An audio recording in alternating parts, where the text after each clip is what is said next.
I would say that's a nice win for the consumer.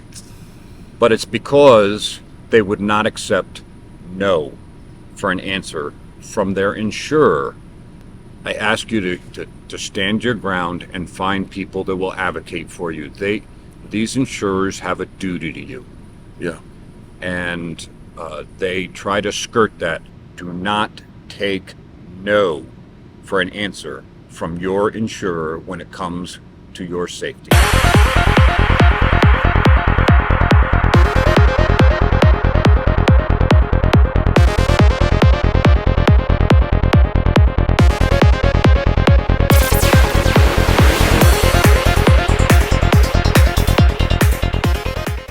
Hello, everybody, and welcome back to another episode of the Airing of Grievances. My name is Reamer. That's Robert Grieve. And as always, it's a pleasure to have you join us today for another episode of We Told You So. All right. Before we actually get to that, let me just invite you to click the thumbs up. That always helps the YouTube algorithm know that this is an important thing to share with other people. And as you're going to find out if you stick to the end of the video, it's a really important thing. And secondarily, if you haven't clicked the subscribe button yet, don't wait. Go ahead and click it. It's free, and it lets, again, YouTube know that this is information that's valuable to other people. All right. With that being said, happy Saturday to you. To you, my dear friends. So good to be back here, and it's good stuff. Yeah, you said so good to be back, and you just got back from the SEMA show, which is the largest automotive industry show, as far as I know, in the U.S. I don't know if it's in the world or not, but it's big. Tens of thousands. Yeah.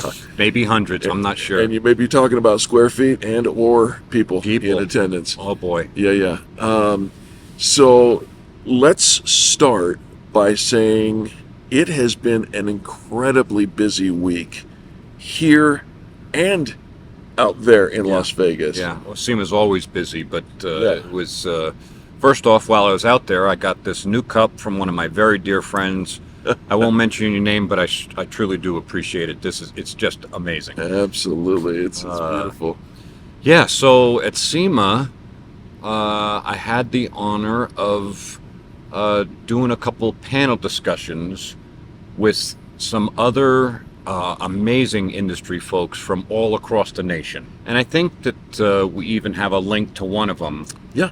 And that was really talking about insurers under indemnifying their guests, and I think that was an important one. That's the one we have linked. Yeah. In case you want to, because you won't just hear me. You'll hear people from Virginia and just from all over, Illinois, all that area, Cleveland. And the topic of under indemnifying is a relevant topic, especially to this channel here, because so often we see that being the case, where the insurer is not standing up to the promise of being able to make you whole.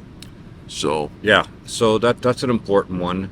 And then almost the minute I got back here, the BBB showed up. Yeah, they did. To present the award rather than just put it in the mail and mail it. They actually came, and we got some pictures with them. Yeah. Lovely people. Again, to me, it's a Lifetime Achievement Award to have that kind of recognition from the BBB. He's talking about the thank you, BBB. Better Business Bureau Torch Award for Ethics, and we were the winner of that for the 2023 cycle. Yeah, and then it's back to work for me. It is back to work. Oh, one other thing, while I was out in Vegas, they released the FenderBender magazine. Oh, yeah. Here, take a look at this. Cover. Yeah. And You're they did on the cover. They did an amazing. I look like an old friggin'. Well, you are old, and that's true. But that was a lot of fun, and I got my. People like to make fun of me, so. Of course. The article came out great. If you'd like to read the article, I'll put a link to the entire issue of the magazine, and it's one of those automated things that you can just click on it and then read whatever you'd like. It's a great article. Yeah. So then it's back here. Yeah. And back to work. Right. And so we want to do a follow-up because I've been working all week on this. Okay. A follow-up to last week's video. What we had that we discussed last week was a vehicle that was a theft and recovery, and the insurer took the stance that they were not going to pay for a drug test. As a matter of fact, I'll just read it to you. Okay. He says, I want to put this in that the drug test will be out-of-pocket expense to the insured. They're insured. They've been paying. Yes. We are not going to pay for it unless it comes back to hardcore or illicit drugs. Then we will reimburse the insured for the test. According to the photos, there is no evidence of drugs in the car. Well, my response... Do you have any photos? Yeah, I do, as a matter of fact. Take a look at this one right here. Yeah. That's a photo that we put in last week's video. And if you haven't taken a look at last week's video, there's a link to it right there. I encourage you to examine the photo that is on the screen now and tell me if you see anything that could be. And by the way, that photo was provided to the insurer as well. Oh, yes, absolutely. So their stance was so backwards. We talked about it in last week's Certainly video. not consumer friendly, that's for sure. No. But interesting, that what I just read was sent to us on October 5th. Yes. After following up many, many times and maybe doing a little gentle social media nudge, we got another one, and that was October 31st. Oh, okay. So damn near a month. Yes. And this one says, please be advised the decision has been made to pay for the drug testing. So, do not take no for an answer from your insurer when it comes to your safety. Ever. There it is. Get people that will advocate for you. And if what I did didn't work, I had other tools in a toolbox. Absolutely. That would have been used. So, now that we got that rounded out, Right? we got the report. Oh. So from last week's video where we saw the guy get all suited up and do some of the swabs shown in these pictures here, we got the report back from the company that did that. Yes, testing. yes, we actually got it back yesterday. All right. And this is for the car that they were not going to pay for the family that has a newborn Right. and a younger son. Right. And if I remember correctly, which I always do, they had to do a detail inside the vehicle, which wouldn't do anything, by the way. Right. And then remove that from the estimate as well. And told them, we're not going to pay for the drug test. You pay for the drug test. Yeah. If it comes back positive, then we'll pay for the drug test. Then they changed their mind on that. Shame, shame, shame. And so the drug test comes back. Okay. Let me go to the front here and just read what it says. On page 2, it says, results of the wipe samples collected during the preliminary assessment conducted by Vertex indicated that the surface methamphetamine concentrations within the vehicle were above Colorado Department of Health and something cleanup standards. They were above the cleanup standards. They were above it. They were So- above the standards. So meth was found. Yeah. Uh-huh. Meth was found. To what degree? Oh, look. This is, by the way, this is a 20-page report that is incredibly detailed. Chain of custody of each of these samples and where they were taken, maps and photos, and really unbelievable. Here we go. Main cabin.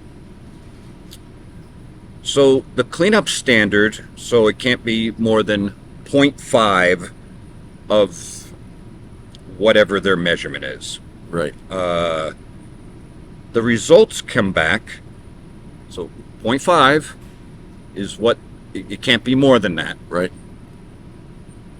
2.4. By my estimation, that's almost 5 times the limit for safe occupancy of the car. Yeah, it's certainly over the standard that the state has set. And I would say that's a nice win for the consumer. But it's because they would not accept no for an answer from their insurer. And, again, insurance is kind of like buying a parachute. Sure. If you don't need it, it's cool, you have it. Right. But if you do need it, you really need it. And you need it to work properly, and you need it to work on your behalf. The insurance company, in my opinion, stands in the position of a person of trust, right? They're supposed to. And when we pay every month, all our lives, for the service that they provide when and if we need it, and they stand up and deny those kinds of charges, it is beyond incredulity. Yeah, I just can't get there from here. Yeah, it's shameful conduct, and it is rampant and an epidemic when dealing with insurers today. Yeah. And if you listen to the video that we posted a link to that we did in Vegas for Yep. the SEMA show, it's across the country. Sure. And it's all the same. It's all the same. There are different regulations state to state, but Sure. the issue is the same across the country. And I ask you to stand your ground and find people that will advocate for you. These insurers have a duty to you. Yeah. And they try to skirt that. I mean, there's false claims mentioned here. I mean, there's no drugs.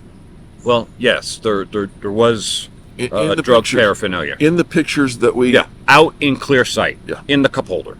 So, anyway, that's what I have for today. It's been a busy week. I haven't really been able to prepare a lot, but I wanted to give a follow-up. I got to ask this. What's the end game for this car? This just in as of 5 minutes ago. Yeah. Vehicle's been deemed a total loss. They'll never have to sit in that vehicle again. It's going to go to one of the auto auctions, Copart or one of those, and it'll be labeled a hazardous vehicle. Yeah. And what happens to it from there, I'm really not sure. That's one thing I probably want to What should find happen? out. Yeah. What should It happen? should It get should be crushed. crushed and Yep. not ever occupied again. Yeah. So that's what we have for today, folks. All right. Thanks for tuning in and hanging out with us. Happy Saturday. To you. Happy Saturday to you, my dear friends. Very I nice, appreciate you all very, very much. And have an amazing week. We'll see you next Saturday. God bless.